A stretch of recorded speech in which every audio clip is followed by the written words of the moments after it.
क्यों हम आबादी के मसले को भूल गए? क्यों आज हम सूबों से विफाक को ट्रांसफर कर रहे हैं ये महकमा, आपकी नजर में? अल्लाह साहब, हमारे ना एक वफद गया था मलेशिया। तो जो उसमें वजीर बहबूद आबादी थे ना, उनकी वहां पे जब एक मिनिस्टर से बात हो रही थी तो उन्होंने बताया कि मैं पॉपुलेशन का मिनिस्टर हूं। तो उन्होंने कहा आपके कितने बच्चे हैं? तो उन्होंने कहा मेरे 12 बच्चे हैं। तो उन्होंने कहा जी आप वजीर पॉपुलेशन है, आपके अपने 12 बच्चे हैं। माशाल्लाह। तो उन्होंने कहा जी मैं तो खाते पीते घर का हूं, इसलिए मेरे 13 भी हो जाए तो कोई फर्क नहीं। इससे आप माइंड सेट का अंदाजा करें हमारे पाकिस्तान का। यानी हम किसी चीज में पौने पौने 3 करोड़ बच्चे हमारे स्कूल से बाहर हैं। लाखों की तादाद में बच्चे हमारे मदरसों के अंदर तालीम हासिल कर रहे हैं, जो एक अलहदा बम है। जो वो तालीम हासिल कर रहे हैं, उस तालीम में ये है कि जिससे आपको नफरत है उस पर तेल छिड़क के आग लगाएं और उसके साथ सेल्फियां भी बनाएं। 2.25 करोड़ बच्चे हमारे जो है सड़कों के ऊपर फिर रहे हैं कटोरा पकड़ के। और हमने अगले सदी में जब कदम अब रख दिया है, दुनिया चांद पे पहुंच गई है और हमारा आलम यह है कि हम अपने बच्चों को प्रॉपर खुराक नहीं दे पा रहे। तालीम तो दूर की बात है, उन्हें जिंदा रखना मुहाल हो गया है। और जो ऊपर बैठे हुए लोग हैं उनका कंसर्न इसलिए नहीं है कि उनके बच्चे तो बाहर पढ़ रहे, वो तो रिटायरमेंट के बाद बाहर शिफ्ट हो जाएंगे, उनके कारोबार बाहर हैं, उनके कोठियां बाहर हैं, बंगले बाहर हैं, फैक्ट्रियां बाहर हैं। मैं जो मुसलसल बात आपको तला भाई और बाकी लोगों को कहता हूं वो ये है कि जब तक हमारे ऊपर वो लोग बैठे हैं, अब मुझे बताएं, बिजली के बिल से लोग खुदकुशियां करते हैं। हमारी एलीट क्लास और उसके जो नुमाइंदे हैं उन्हें 200 यूनिट 2,000 यूनिट फ्री मिल रहे होते। चीफ जस्टिस को 2,000 यूनिट फ्री मिलते हैं और 25 लाख की पेंशन भी मिलती है सर, और 3 मुलाजिम भी मिलते हैं। Security guards. बोलते हुए मुझे खांसी आ गई, इसलिए आ गई कि लाहौर की फिजा ऐसी है कि इसके अंदर हर बंदा अदाकारा शबनम की तरह लंबे लंबे सांस लेता है, परदेसी बाबू करता फिर रहे। और एक पूरा साल ये लोग शोर मचाते रहे कि हम पॉल्यूशन के खिलाफ बड़ा काम कर रहे हैं। आखिर में हमें वो 4 स्मोक गने निकाल के दिखा दी कि लो जी ये काम किया हमने। आप अंदाजा नहीं कर सकते जो ऊपर बैठे हुए लोग हैं उनका बराह रास्त हमारी अमली जिंदगी की मुश्किलात से कोई ताल्लुक नहीं है। उनकी तरफ से ये आबादी ट्रिपल भी हो जाए तो उन्हें कोई फर्क नहीं पड़ा। उन्होंने कौन सा रहना यहाँ पे?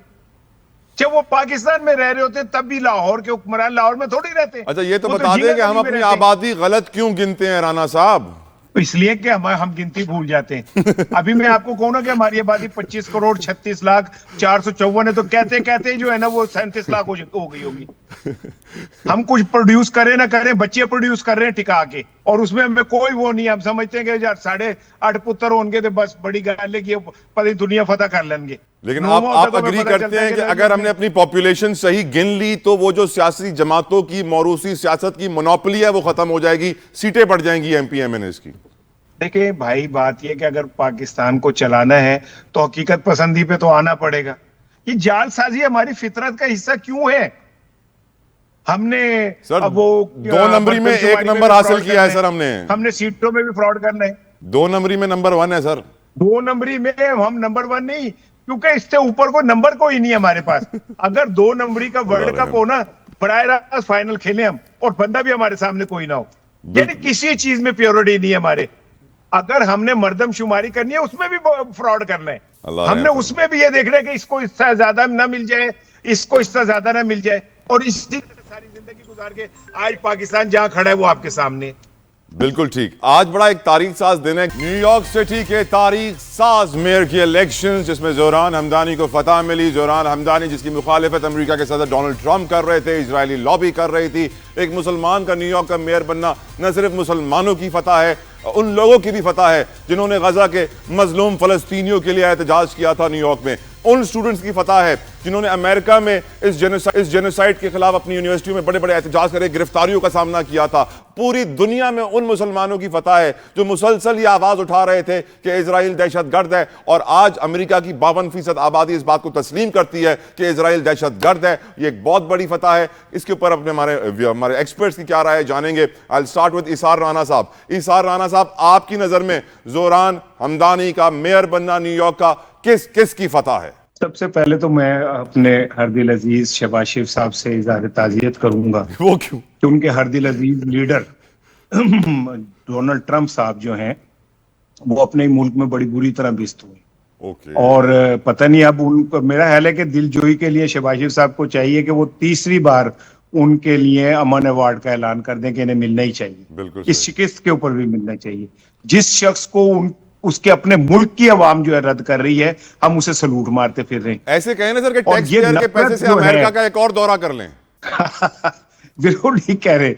ये नफरत जो है ना जितोई, ये देखे मुस्लिम हुक्मरानों को इस शिकस्त से, हमदानी की फतह से ये बात सीखनी चाहिए कि मुसलमानों के दिल में कितनी नफरत है ट्रंप के लिए, और उन्होंने उस मुल्क के अंदर बैठ के अपनी नफरत का इजहार किया।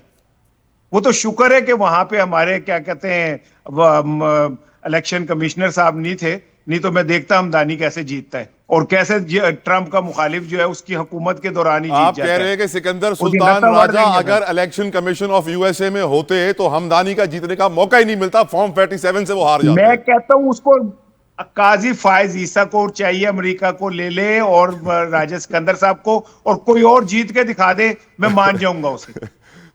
जमीर हैदर साहब बड़ी अच्छी बात की है। मैं आऊंगा इसार भाई आपके पास वापस आता हूं, लेकिन इस पॉइंट के ऊपर जमीर हैदर साहब की राय जानना जरूरी है। जमीर साहब, डू यू एग्री? देखिए, ये डेफिनेटली ये सबसे बड़ी जीत तो है, मतलब इनकी मेयर साहब जो बन गए हैं, लेकिन सबसे बड़ी हार इसार राणा साहब ने राइटली पॉइंट आउट कि वो तो डोनाल्ड ट्रंप की है कि जो जिस किस्म की स्टेटमेंट्स आ रही थी, और वो अपने इसके खिलाफ तो कर ही रहे थे। वो मुझे जो याद पड़ता है, लंदन के मेयर के पीछे भी पड़े हुए थे। तो ये डोनाल्ड ट्रंप साहब, अब देखें, बात यह है कि एक इंटरनेशनल नैरेटिव बनाया जा रहा था आउटसाइड अमेरिका कि जी पीस होगा, जंग बंदी हो रही है, गजा में अब जो है इंटरनेशनल फोर्सेस आएंगी और वो फिर डिसआर्म करेंगी हमास को, और उसके बाद जो है मामला बेहतरी की तरफ बढ़ेंगे। ये वर्ल्ड वाइड एक कैंपेन चल रही थी, और जिसमें वो डोनाल्ड ट्रंप साहब बार बार अपने झंडे गाड़ रहे थे कि लुक, मैंने 7 वॉर्स खत्म कर दी, और फिर वो 7 जहाज का बार बार जिक्र करते हैं चढ़ाने के लिए। लेकिन द थिंग इज दैट के विद इन अमेरिका जो वो outside the world, outside America जो मैसेज दे रहे हैं, विद इन अमेरिका उसका क्या रिएक्शन नहीं दे सके। और ये जो मेरी सीट होती है न्यूयॉर्क की, ये डिसाइड कर रही होती है टेक्निकली माइंडसेट लोगों का, क्योंकि न्यूयॉर्क जो है उससे पूरे अमेरिका से वहां पे लोग जो हैं वो जाके रह रहे हैं, रोजी कमा रहे हैं, क्योंकि it's one of the biggest cosmopolitan city. तो वो आप it's not only New York, it is the mindset which is speaking of 52 states.